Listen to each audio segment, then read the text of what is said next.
Ubisoft has had a rough year this past year, with game delays, bugs, and the controversy over Watch Dogs not being exactly a true next-generation experience as promised, and now they've had to deal with their latest misfortune, Assassin's Creed Unity.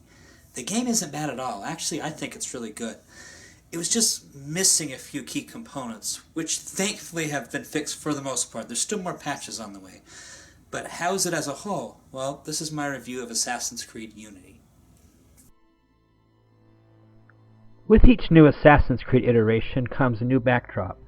This one sees us in 18th century Paris, France, which saw their revolution around the same time as the Americans, which makes a great backdrop for a new installment in the Assassin's Creed universe.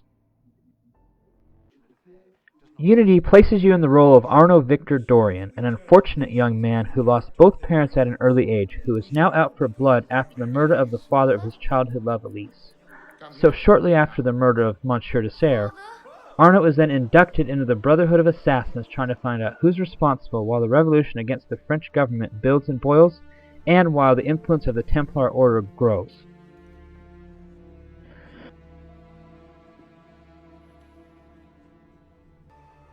The game abandons the massive high seas world that Black Flag gave us in favor of returning to the series' roots, of placing the player in a massively and faithfully reconstructed Paris, France.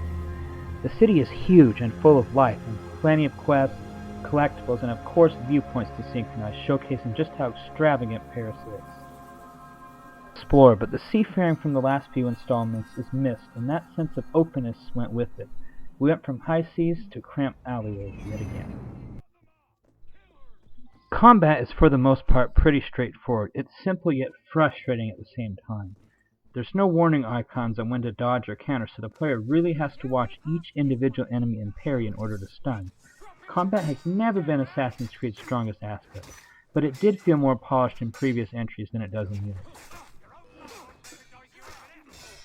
The combat system can also feel cheap at times with enemies, especially snipers, dealing an excessive amount of damage, which makes upgrading your armor and health that much more important.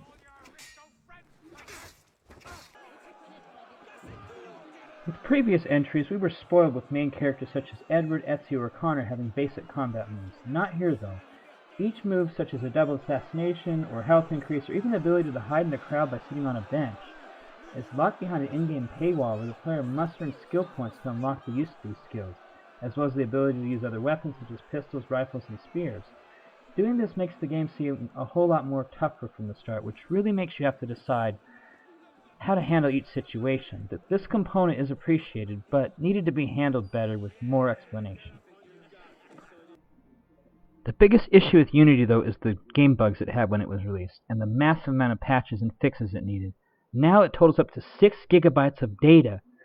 They varied from minor fixes such as stability patches to major things such as frame rate issues and even loss of data, and Ubisoft has said they have more on the way. Other bugs included people falling through floors, faces missing as we've seen hilariously all over the internet, people hovering in midair. I had Arno get stuck in the air somewhere, and I was trying to leap from one building to another building, and his arms got stuck doing this for like 30 seconds, and that was a bug, and it was kind of annoying. And then my biggest annoyance, though, was mission start buttons not showing up when they're supposed to. Now that aggravated me. So, is this game downright unplayable? No, not at all. In fact, it's rather enjoyable when it functions properly. The atmosphere is beautiful, and it presents an intense challenge at times. Where it's lacking is in the story, because it's just a basic revenge story, which this franchise has done a few too many times now, in my opinion. Technical issues also weighed it down, as well as cheap deaths, like I said with the snipers. Other than that, Unity is another solid addition to the franchise. And I know there's a lot to cover here in this review, but it's necessary because of the mess the first game was when it first came out. So that's why it's an 8.5 for me. I liked it, but I do hope the next one is more well thought out. Remember, if you like what I do, to subscribe, like, and share.